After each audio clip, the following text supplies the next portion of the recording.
Hello everyone, welcome to Arpita Sharma classes. I am Arpita Sharma and today we are going to start with 1st June 2020 the Hindu daily news analysis. आज हम the Hindu newspaper को decode करेंगे and we are beginning the 1st June 2020 with 1st June 2020 we are starting the new daily news analysis wherein we are going to analyze the most important editorials also. आज की class में ऐसा नहीं है कि सिर्फ current affairs को ही analyse करेंगे, हम एडिटोरियल्स भी एनालाइज किया करेंगे. Some of the most important editorials also we are going to have a look eight.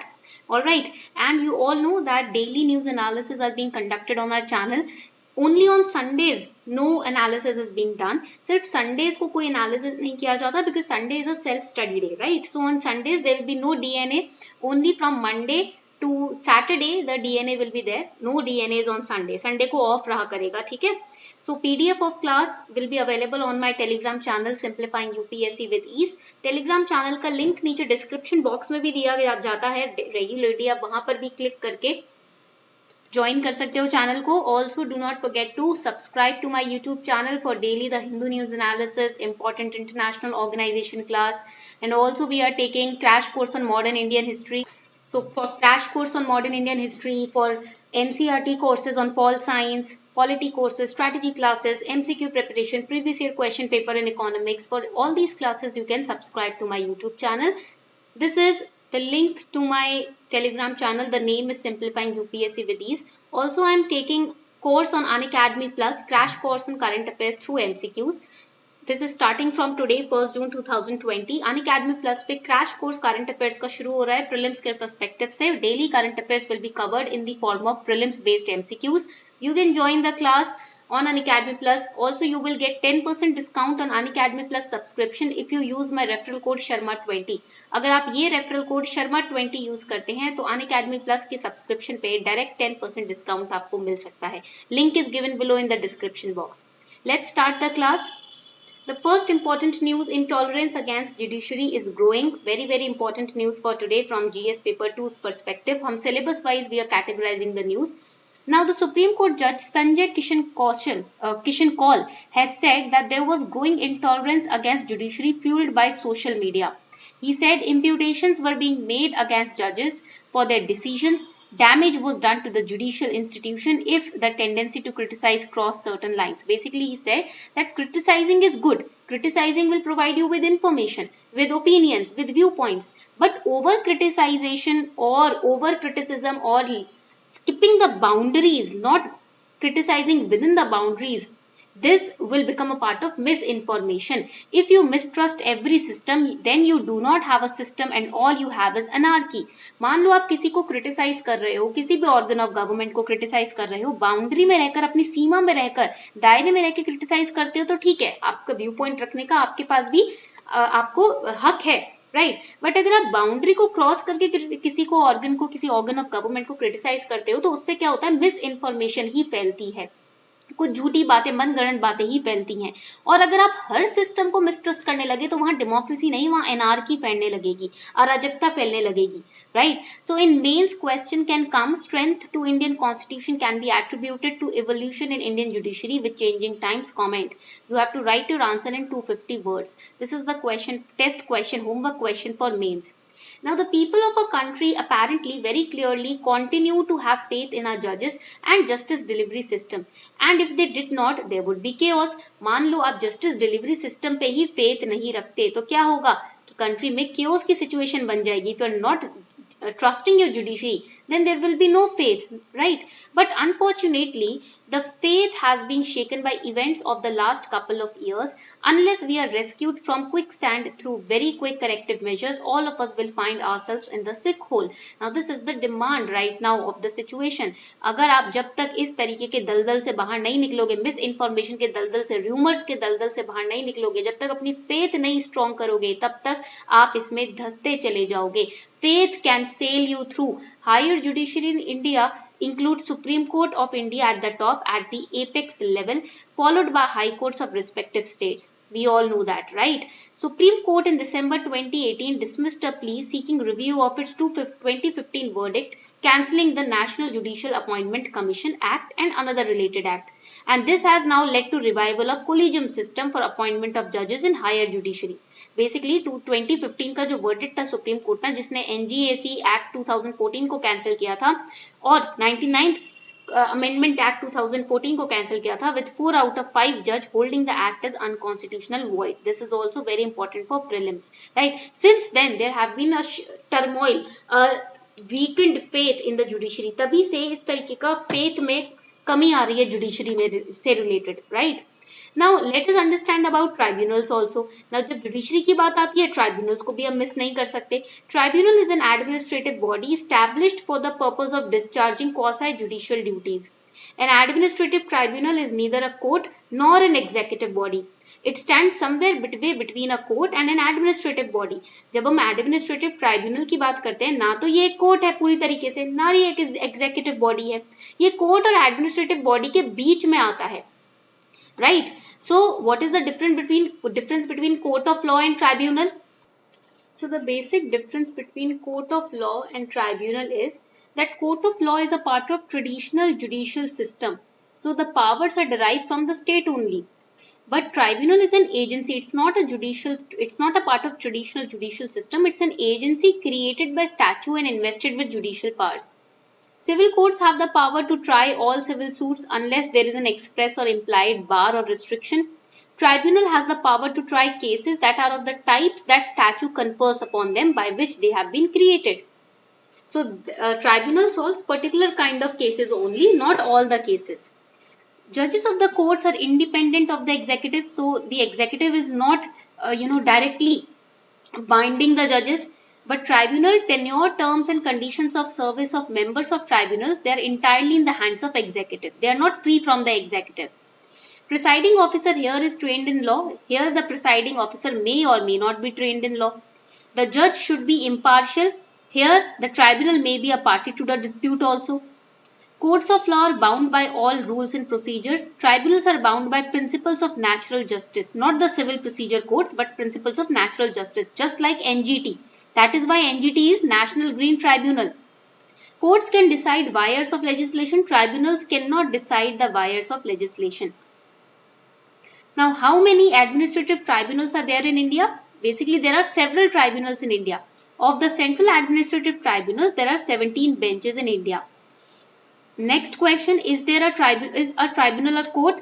It's a quasi-judicial body. It is similar to a court, but it is different in certain aspects, which I have told you over here. Next question, why are tribunals important? They deliver the mechanism to provide speedy and cheaper dispute settlement. For example, NGT, any environmental dispute or settlement is done by NGT. Okay. Next important news, SpaceX spacecraft successfully docks with ISS. NASA SpaceX Crew Dragon, after a delay of few days, SpaceX has launched 2 astronauts to the International Space Station, that is ISS. Rocket ship designed and built by Elon Musk, SpaceX, lifted off on May 30. It is the same launch pad which was used by the Apollo mission also.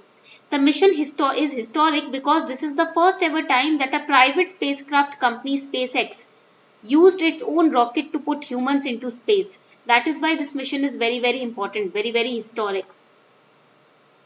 Next important news, amendment on new map tabled in Nepal Parliament. So the government of Nepal tabled, that is presented, the very important constitutional amendment bill to formalize the country's new map, which claims parts of India as its territory. The bill was tabled by Nepal's Minister of Law, Justice and Parliamentary Affairs, Shiva Maya, even as Nepal's Madhesi parties refused to welcome the bill, but it has been introduced because India and Nepal, they are having disputes on the certain territories like Kalapani, right? So here the Constitution's second amendment bill will change the Schedule 3 of Nepalese Constitution and replace existing map with the map that was unveiled on May 20. The new map depicts sliver of strategically important land covering Limpiadhura, Lipu Lake and Kalapani as part of Nepal. This area is currently a part of Pithoradgarh district of Uttarakhand, but Nepal is saying that it belongs to our territory. Law Minister Shiva Maya tabled the amendment bill which will be approving the recent political map published by government incorporating additional 370 square kilometer area in the tri-junction of Nepal, India and China. Nepal has been saying that Kalapani, Limpiadhura and Lipu Lake that are seen in Indian maps, they are actually part of Nepal. Right? This is the dispute, reason of dispute between India and Nepal. The government moved the bill after it was assured of two-thirds majority in House of Representatives. Once the bill is passed, there will be a huge dispute between India and Nepal regarding these three territorial regions. Now this editorial is very important. A phantom called line of actual control. The editorial says, because there is no clear definition of line of actual control, the disputes are going on between India and China. At the heart of India's and China's continued inability to make meaningful progress on boundary issues are four agreements. First agreement, which was signed in 1993 September, second 1996, third 2005 and fourth 2013 between the two countries. Ironically, India and China keep referring to these agreements as the bedrock of vision of progress on the boundary question. Now, because there is no specification about the definition of line of actual control, the issue is extending between India and China. Rekindling tensions over boundary claims, India and Chinese troops have clashed at 2 points along the line of actual control recently. The question comes, why has not the LAC been clarified? India has long proposed an exercise to clarify differing perception or viewpoint of the line of actual control. India ने पहले काफी steps लिए हैं line of actual control की एक definition देने के लिए, but China never agreed with this definition given by India. Maps were also exchanged in the middle sector, but the exercise fell through in the western sector, where divergence is the greatest. China has rejected this exercise. China is not complying us. देखो LAC की वैसी definition हमें clear cut नहीं पता, India देने की कोशिश करता है तो चाइना उसे रिजेक्ट करता है, viewing it as adding another complication to the ongoing boundary negotiation. Now, India's argument is rather than agree on one LAC, the exercise could help both sides understand the claims of other, maybe making the way to regulate activities in contested areas until final settlement of the boundary dispute is done. Over here, you can see these are the regions where India and China are fighting. Demchok is one of the 23 disputed and sensitive areas identified on line of actual control, which is coming out from eastern Ladakh to Arunachal Pradesh, which witnesses the transgressions and troop face-offs between PLA, that is Chinese Army, and Indian Army soldiers. ये 23 हमारे areas हैं जो line of actual control पे आते हैं, जिनमें से ये बहुत ही ज्यादा डिस्प्यूटेड वन है. Now, what is LOC and what is LAC? This source is PIB. I have taken this information from Press Information Bureau. LOC means line of control. LOC का मतलब क्या होता है? Line of control. Basically, it defines the boundary separating parts of Kashmir controlled by India and Pakistan. And what is LAC? LAC means line of actual control. LAC का मतलब होता है actual control की line. It's a boundary between India and China. So when it comes to LOC, we are talking between areas, boundaries separating parts of Kashmir controlled by India, Pakistan. When we are talking about LAC, it means we are talking about boundary between India and China. Clear? LOC की बात होगी तो India, Pakistan याद रखना. LAC की बात होगी तो आपको याद रखना है India और China. LOC is demarcated border marked by the militaries. On the other hand, LAC is not demarcated and consists of vast empty space. That is why India and China are always fighting. LOC में तो demarcation है, हमने marking की हुई है boundary lines की. But in LAC there is no demarcation. LOC or line of control denotes kind of boundary separating parts of Kashmir controlled by India and Pakistan. LOC is nearly 435 miles or 700 km long. The part controlled by India is known as Jammu and Kashmir. It is a state which constitutes southern and eastern parts of region. Areas controlled by Pakistan comprise of three parts: Azad Kashmir, Gilgit and Baltistan. Okay. Now, what is line of actual control? Effective military border which separates Indian controlled areas of J&K from Aksai Chin. It is effective border between Chinese Army and India. It is clearly 4,557 km long. Touches J&K also, Uttarakhand also, Himachal Pradesh and Sikkim also. This border is not legally recognized international boundary, but rather it's a practical boundary. ये कोई legally recognized नहीं है, so it has no legal definition. Indians consider Johnson Line of 1865 as boundary, whereas the Chinese government claims Marconi McDonald Line of 1899 as accepted boundary. This term LAC got legally recognized during Sino-Indian agreements which were signed in 1993 and 1996, which the author is also talking about in this starting paragraph. LAC has been a sensitive issue just like LOC. In 1962, brief war had killed more than 2,000 people, because of which Himalayan border dispute also originated. LOC is clearly demarcated line, but LAC is not a clearly demarcated line. Okay. Next editorial is also very important. It's time for universal income program, basic income program in India. The ongoing crisis is creating changes that could end up dividing society into pre and post COVID-19 days. These changes are also likely to exacerbate the novel challenges accompanying the fourth industrial revolution. Now, in this particular COVID-19 situation, we have seen many issues, starting from food security, health infrastructure, jobs issue, unemployment, etc. Right? Now, this COVID-19 phase, when it will end up, right, it will demarcate the society into two parts, pre-COVID-19 phase and post-COVID-19 phase. Now here the requirement of universal basic income has been highlighted by the author Anil K. Anthony in this particular editorial. He says that universal basic income is a radical and compelling paradigm shift in thinking about both social justice and productive economy.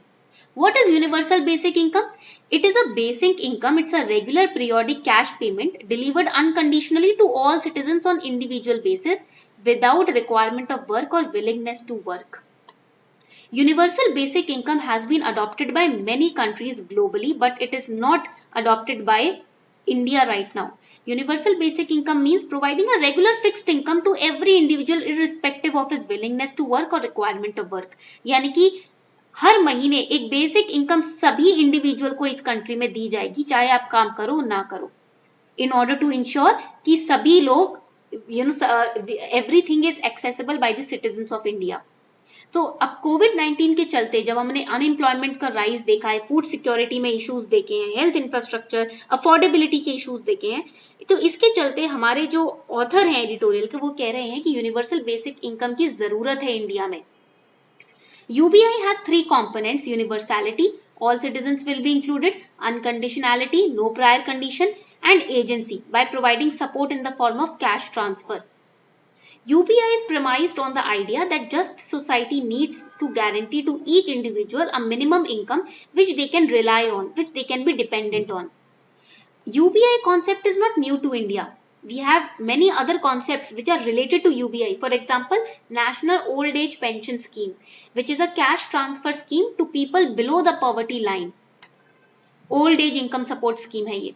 Indira Gandhi National Widow Pension Scheme, Indira Gandhi National Disability Pension Scheme, Raitu Bandhu Scheme given to the farmers.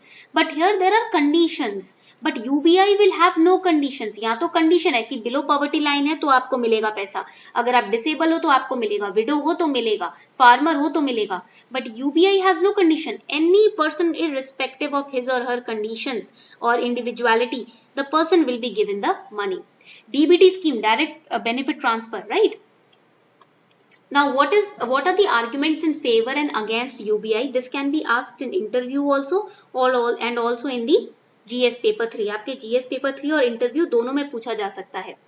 The arguments which are in favor of UBI, they say that poverty and vulnerability will be reduced in one fell swoop. एक बारी में poverty, गरीबी और vulnerability सब खत्म हो जाएगा. But the people who are against UBI, they say households, especially male members, may spend this additional income on wasteful activities. Unnecessary spendings, liquor, alcohol, tobacco, etc. जो मेल मेंबर्स हैं वो इस तरीके की फिक्स्ड इनकम को गलत इस्तेमाल भी कर सकते हैं. The argument in favor says UBI treats beneficiaries as agents and entrusts the citizens with the responsibility of using welfare spending as they see best. But the people who are against, they say minimum guaranteed income might make people lazy and they will opt out of labour market. अगर आप fixed income हर महीने लोगों तक पहुंचाते रहोगे, जो labour category में लोग आते हैं वो आलसी हो सकते हैं, वो बोलेंगे हर महीने इनकम तो आ रही है तो हम काम क्यों करें, right? Better targeting of poor. As all individuals are targeted, exclusion error is 0, though inclusion error is 60%. That is, the rich can also gain access to the scheme. But here the people who are against UBI, they say gender norms may regulate the sharing of UBI within a household. Men are likely to exercise control over spending of UBI. अब औरतों को भी अगर UBI के तहत income मिल रही है, आदमी डोमिनेट कर सकते हैं, राइट? तो हम कैसे मेक श्योर करें कि सभी लोग इक्वली इसका यूज कर पाए? Insurance against shocks. This income floor will provide a safety net against health, income and other shocks. But the people who are against UBI, they say, given the current status of financial access among poor, UBI may put too much stress on the banking system. Banking system पे काफी stress आ जाएगा because the number or data of poor is more. कहाँ तक free में income हम दे सकते हैं बिना किसी काम धाम के, right? So these are the points in favor and against. You can go through the points in the PDF. Very important points, बहुत ही अच्छे points हैं जो दिए गए हैं favor और against में. Now, what are the challenges with respect to implementation of UBI in India? First of all, we have a large demography. Population यहाँ पर काफी ज्यादा है और demographical extent तो बहुत ही ज्यादा है. Covering large population may lead to drainage of fiscal resource. Then the railway, electricity, other particular departments will receive less money. अगर हम ज्यादा से ज्यादा पैसा population में बांटने लगेंगे तो बाकी departments को क्या मिलेगा? Geography challenge, market access is unequally distributed in the urban areas and in the rural areas. Moral challenges, Gandhi ji was against free lunches. Gandhi ji बोलते थे इंसान को अपना खाना, अपना कपड़ा, मकान, रोटी सब earn करना पड़ता है, right? अर्न करना ही चाहिए. अगर अर्न करने का जज्बा नहीं होगा तो आप आलसी हो जाओगे. There is a moral challenge also. Acceptance challenge. Universality principle will be seen as unjust to the poor because those who are rich, they will also get the money. तो equality कहाँ है यहाँ पर? Equality will not be there. Banking challenge. Not all habitations have been covered by banks. कितने areas हैं जो banks के cover से बाहर हैं. Federal challenge. Center state negotiations on cost sharing for the program could delay its implementations also. Right? So these are the challenges which UBI will face in India if it is thought of implementing it. From an economic point of view, there are three principal and related objections to UBI. First is UBI will reduce the incentive to work. It will make people lazy. So we will see a very sharp decrement in the labor area. Second concern is should income be detached from enjoyment? Society already does this, but largely for the rich and privileged. Any society where any form of inheritance or accepting non-work related income is allowed already detaches income from employment. Again, laziness will come, right? Third, concern out of reciprocity. If society is indeed a scheme of social cooperation, should income be unconditional with no regard to people's contribution to society? अगर हम free में पैसा बांट रहे हैं लोगों को, तो क्या contribution जो society में लोग करते हैं उसमें कमी नहीं देखने को मिलेगी, right? Clear? Now, many countries in the world have tried the idea of UBI. For example, Namibia, Finland, Canada, Netherlands and Spain. These are the countries, high income countries हैं ये, जिन्होंने UBI के आइडिया को test करने की कोशिश की है. Next important news, Home Ministry gave 94 orders in 68 days. This is just to read, no need to make notes out of it. इसमें notes बनाने की जरूरत नहीं है. I've highlighted which areas you have to read. In the PDF, you can read these areas. Clear? So this was all for today. I hope you enjoyed today's class. अगर आपको आज की क्लास सच में अच्छी लगी है ना, तो do not forget to subscribe to my channel, like the video, share the video with other aspirants. Thank you and have a beautiful day ahead.